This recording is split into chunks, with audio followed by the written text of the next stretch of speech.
Praise the lord. పరిశుద్ధ గ్రంథమైన Bible నుండి ఈరోజు ప్రశ్న: ఎవరి ముఖం దేవదూత ముఖము వలె వారికి కనబడింది? ఆప్షన్ ఏ తోమా, ఆప్షన్ బి పేతురు, ఆప్షన్ సి స్టెఫను, ఆప్షన్ డి ఫిలిప్పు.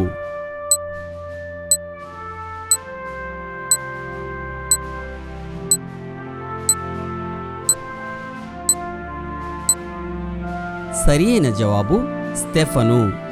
స్టెఫను కృపతోనూ బలముతోనూ నిండినవాడై ప్రజల మధ్య మహత్కార్యములను, గొప్ప సూచక క్రియలను చేయుచుండెను. సభలో కూర్చున్న వారందరూ అతని వైపు తేరి చూడగా అతని ముఖము దేవదూత ముఖము వలె వారికి కనబడెను.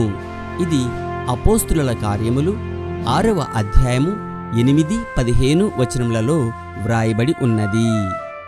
లోకము తన కుమారుని ద్వారా రక్షణ పొందుటకే గాని లోకమునకు తీర్పు తీర్చుటకు దేవుడు ఆయనను లోకములోనికి పంపలేదు. యోహాను సువార్త 3వ అధ్యాయము 17వ వచనం. Have a nice day.